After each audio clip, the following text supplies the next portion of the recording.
জেলা আধুনিক সদর হাসপাতাল এখন নির্মাণাধীন রয়েছে।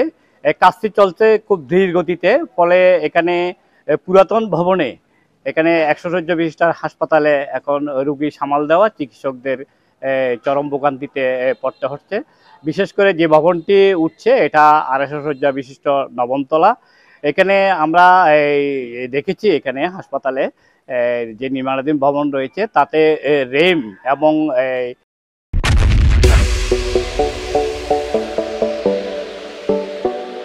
ভিতরে যে কাজগুলো রয়েছে এগুলো এখনো অনেক কাজে বাকি। বিশেষ করে রেম যেটা সিঁড়ি রয়েছে রুগীদের ওঠার, সেটার এখন একেবারে নিচু পর্যায়ে কাজ রয়েছে এবং ভিতরে দরজা জানালার কাজ চলমান থাকলেও এখনো কোনো ফ্লোরেই টাইলস লাগানো হয়নি।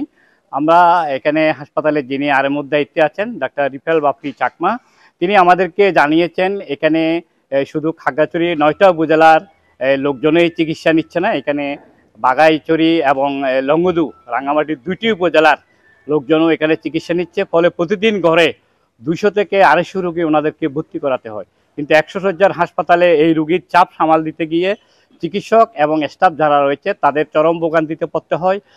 বিশেষ করে যে আমি যদি একটু পেছনে ফিরে যদি দেখাতে চাই, এখানে দেখা যাচ্ছে রেমের যে রুগীরা উঠার জন্য যে সিঁড়িটা তৈরি করা হচ্ছে সেটা এখনো গ্রাস লেভেলেই এটার কাজ আমরা দেখছি। কয়েকজন কর্মচারী এখানে কাজ করছেন।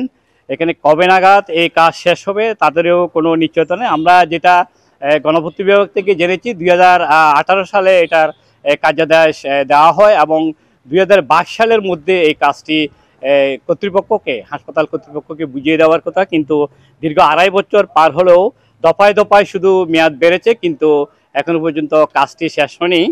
প্রকৌশলী যিনি আছেন মোহাম্মদ আলমগীর, উনি আমাদেরকে এও জানিয়েছেন 85% কাজ এখানে শেষ করা হয়েছে এবং ঠিকাদার যিনি রয়েছেন সেলিম অ্যান্ড ব্রাদার্স, ওনারা 85% বিলে পেমেন্ট করেছে।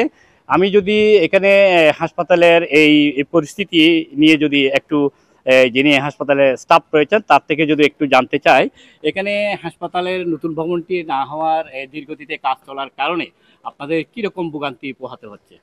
এই হাসপাতালের স্লো কাজ চলার কারণে আমাদের ভোগান্তি বইতে হচ্ছে। যেমন আমাদের 250 শয্যা হসপিটাল প্রশাসনিক অনুমোদন আছে, আমাদের গড় রোগীর ভর্তির সংখ্যা 220-এর উপরে ভর্তি আছে বর্তমানেও। ওই জন্য আমাদের এখন স্টাফ সংখ্যা এখনো 100 শয্যার স্টাফ দিয়ে আমাদেরকে 250 রোগীর চিকিৎসা চালাইতে হচ্ছে।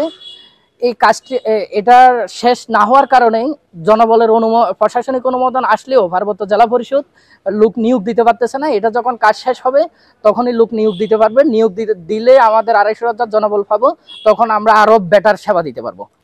এই যেমনটা শুনেছেন যিনি হাসপাতালের একজন স্টাফ, তিনি আমাদেরকে জানিয়েছেন যে 200 শয্যার হাসপাতাল এখানে আপনার এই 250 শয্যা যেটা হাসপাতাল নির্মিত হচ্ছে এটার কাজ অত্যন্ত স্লথ গতি, যার ফলে ওনারা প্রতিদিন গড়ে যে 200 থেকে 250 রুগী ওনাদের এখানে প্রতিনিয়ত ভর্তি হচ্ছে, এটা সামাল দেওয়া ওনাদের জন্য অনেক কষ্ট হচ্ছে। ফ্লোরে এবং বিশেষ করে বেড বসানো, একইভাবে এখানে সার্জারি যে বিভাগগুলো রয়েছে সার্জারি বিভাগের যারা এখানে অর্থোপেডিক্সের 2জন ডাক্তার রয়েছেন স্বনামধন্য, একজন ডক্টর সুবলজ্যোতি চাকমা আর একজন ডক্টর নয়নময় ত্রিপুরা, তিনারাও আমাদেরকে জানিয়েছেন যে ওনারা ছোট্ট পরিসরে যে অপারেশন থিয়েটারগুলো রয়েছে এখানে কাজ করাটা ওনাদের জন্য অনেক কষ্টসাধ্য হচ্ছে এবং প্রতিদিন যে হারে এখানে অর্থোপেডিক্সের হাত ভাঙা সহ বিভিন্ন হানির যে দুর্ঘটনার এই রোগীগুলো আসে তাদেরকে এগুলো সামাল দেওয়া অনেক কষ্টদায়ক।